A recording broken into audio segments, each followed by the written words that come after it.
Et notre invité café ce matin est Antonio Pérez, président de la Commission de l'économie, des finances, du budget et de la fonction publique à l'Assemblée.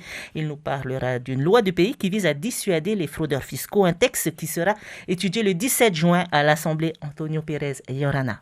Yorana et Yorana, toutes celles et ceux qui nous écoutent. Merci et bienvenue dans nos studios. Alors aujourd'hui, nous nous penchons sur une loi du pays portant mesures de renforcement de l'exigence d'exemplarité fiscale. Qu'est-ce que ça veut dire concrètement? L'exemplarité fiscale, c'est avoir un comportement citoyen face à l'impôt. Les gens honnêtes payent leur impôt. Et cet impôt qui est collecté par le pays vient abonder le budget du pays dans la section recettes de fonctionnement. Et ces recettes de fonctionnement permettent d'effectuer des dépenses de fonctionnement. Par exemple, le FIP, le Fonds intercommunal de péréquation, 18 milliards qui est reversé aux communes, au Tavana, pour que nous ayons dans notre vie quotidienne une qualité de vie optimale. Nous avons également ce qu'on appelle les dépenses de transfert. Il s'agit des subventions aux associations, aux organismes, aux entités du pays. Nous avons les aides. Par rapport aux aides, sachez qu'en 2020, par exemple, rien que pour faire face à la crise Covid, le pays a octroyé 12 milliards 800 millions d'aides. Les dépenses de transfert représentent à peu près 56 milliards. Vous voyez les enjeux. Et donc, lorsque vous constatez cela, l'exemplarité fiscale, c'est d'avoir un comportement citoyen vis-à-vis de tous ses compatriotes. Alors justement, lorsque l'on épluche cette loi de pays, Antonio Pérez, deux mesures concrètes ressortent. Parlez-nous un peu de ces deux mesures. En quoi est-ce qu'elles consistent? Effectivement, donc cette loi, ce projet de loi du pays contient deux mesures. La première mesure consiste à créer le délit de fraude fiscale. La deuxième mesure consiste à combattre la corruption des agents publics étrangers. Alors, vous parliez de la création de délits de fraude fiscale. En quoi est-ce que c'est important de créer cela? Alors, d'abord, la création du délit fiscal s'intègre en droite ligne dans la politique de contrôle fiscal du pays, premièrement. Deuxièmement, c'est un texte qui a deux objectifs. Le premier objectif, c'est un objectif dissuasif. C'est de dissuader les gens de frauder par rapport à l'impôt. Mais enfin et surtout, c'est un objectif d'équité devant l'impôt. Vous savez, lorsque vous avez une société qui paye honnêtement ses impôts et une autre société qui ne paye pas ses impôts, nous sommes face à une concurrence déloyale. Et l'objectif de ce texte, c'est de rétablir l'équité entre toutes et entre tous. Alors, qu'est-ce que c'est qu'un délit fiscal? Une fraude qu'est-ce que c'est que de créer la fraude de délit fiscal? On parle de fraude fiscale lorsque vous essayez de ne pas payer de l'impôt ou lorsque vous ne payez pas votre impôt. Alors, il y a plusieurs moyens de ne pas payer l'impôt. Soit en faisant des fausses déclarations, soit en omettant de déclarer des recettes, soit en donnant des informations qui sont inexactes, de sorte à bénéficier d'agréments fiscaux. Lorsque vous êtes coupable de ces actes, vous encourez dorénavant, avec cette loi du pays, une peine de 59 millions d'amende et de 5 ans de prison. D'accord. Lorsque ces actes sont commis en bande organisée, ou alors à l'aide d'utilisation d'un compte à l'étranger, en utilisant une fausse identité, en utilisant une fausse adresse fiscale à l'étranger, là, la situation s'aggrave pour le fraudeur.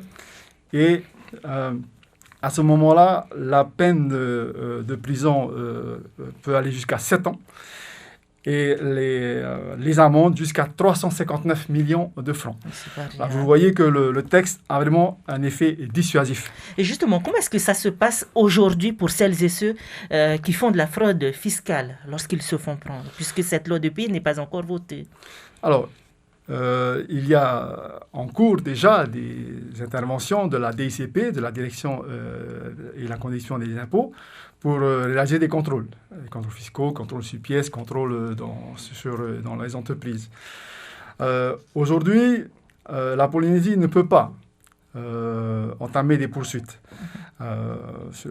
Avec ce texte, la Polynésie française entame des poursuites. Donc, ce texte donne la possibilité à la Polynésie française de porter plainte contre les fraudeurs et de les sanctionner. De les sanctionner, et comme je viens de vous dire, de manière très, très forte.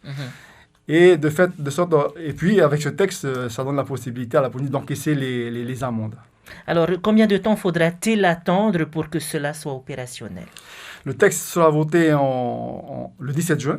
Enfin, il sera examiné le 17 juin en plénière. Ensuite, il devra faire l'objet d'une loi d'homologation pour ce qui concerne les peines de prison, puisque lorsque la Polynésie insère des peines de prison dans ces textes doivent faire l'objet d'une loi d'homologation par le Parlement. Donc, s'agissant des amendes, elles seront applicables dès que le texte sera promulgué au journal officiel. Et s'agissant des peines de prison, il faudra attendre effectivement la loi d'homologation. Est-ce qu'il y a eu des exemples concrets de fraude fiscale ici en Polynésie? Oui, il y a des exemples qui ont été décelés. Et par exemple, deux sociétés qui ont mis en place un système fictif de financement qui ont réussi à minimiser le résultat fiscal imposable. Mais ils ont été sanctionnés. Mais aujourd'hui, la peine n'est pas assez dissuasive. Et ce texte vient vraiment renforcer le dispositif.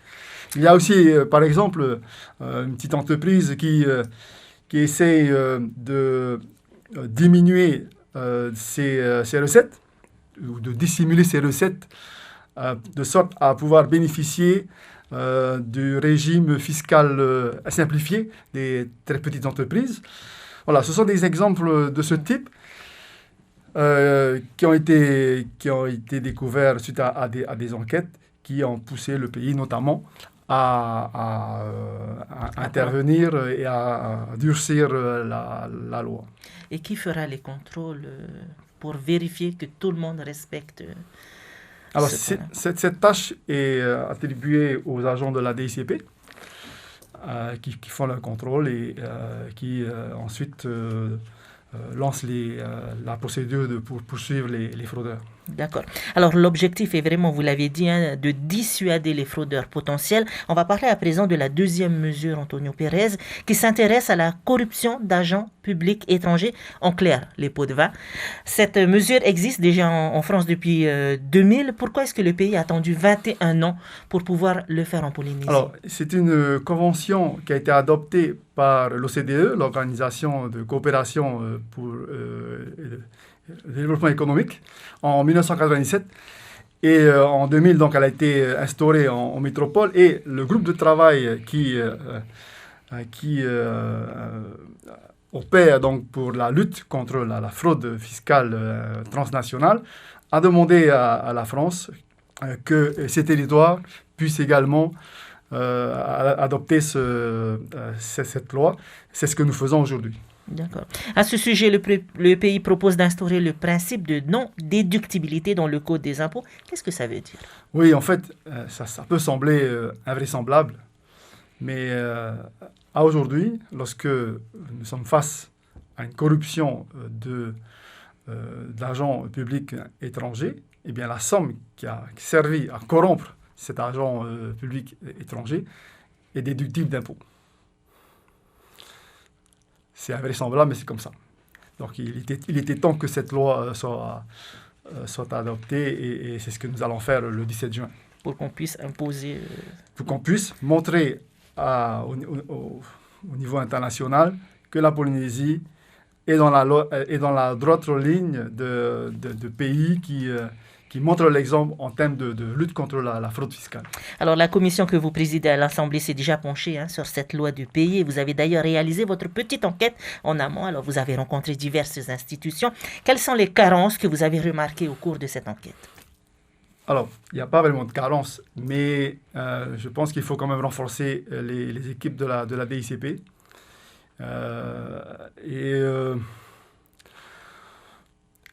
Je pense qu'il faut un peu plus d'informations, de communication pour expliquer aux gens que payer l'impôt, c'est un acte citoyen. Comme je viens de vous expliquer tantôt, c'est avec cet impôt collecté, donc qui vient abonder les recettes de fonctionnement du pays, qu'on lance des dépenses de fonctionnement, les salaires des fonctionnaires du pays, 30 milliards. Le fonds intercommunal de péréquation, 18 milliards. Les dépenses de transfert, 56 milliards, c'est les subventions, les aides, etc., etc. Voilà, c'est vraiment une vie en collectivité qu'il faut mener de manière exemplaire. Et en payant l'impôt, nous portons notre pierre, chacune et chacun, à une vie en collectivité bien de qualité. C'est ça le message principal. Et le deuxième message, c'est l'équité devant l'impôt. C'est permettre aux entreprises de se développer. Vous savez, vous êtes un chef d'entreprise et vous travaillez tous les jours avec courage, avec détermination. Vous êtes honnête, vous payez vos impôts, vous avez des employés qu'il faut faire vivre. Et puis, lorsque en face, vous avez une entreprise qui ne joue pas le jeu et qui ne paye pas ses impôts, nous sommes en face d'une concurrence déloyale. Et ce n'est pas bien. Et il faut que tout le monde soit sur le même pied d'égalité. Et c'est l'objectif de la loi. Et justement, cette loi sera étudiée le 17 juin, on le répète depuis tout à l'heure à l'Assemblée. Mais c'est une loi qui définit les amendes. Par contre, pour les peines de prison, il faudra attendre combien de temps pour que ce soit applicable? Alors, d'expérience, je donne un exemple concret. Il y a une loi concernant un autre pays qui a été voté en août 2020, ensuite qui a fait l'objet d'un contentieux et qui a été applicable en octobre 2020 et qui a fait l'objet en mars 2021 d'un arrêté en Conseil des ministres, donc un vœu adressé au gouvernement central pour passer dans une loi de promulgation. Pardon. Et aujourd'hui, on n'a pas encore de suite par rapport à ce vœu. Mais voilà, ça va prendre un peu de temps quand même. Mais au moins, la répression sera... Oui, le processus est engagé. Et le message est clair. C'est de dissuader les fraudeurs de commettre ce genre d'actes.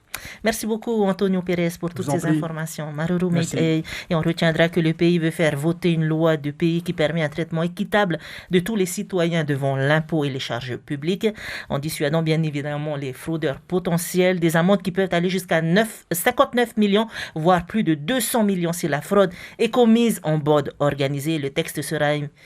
Oui, Antonio. 59 millions. Et 359 millions pour les cas aggravés. Plus de 300 millions si la fraude est commise en bande organisée. Le texte sera examiné le 17 juin à l'Assemblée de la Polynésie. Une fois voté, il faudra attendre que cette loi de pays soit publiée au JOPF pour que ce soit opérationnel. C'est la fin de ce rendez-vous. Maruru Meitei.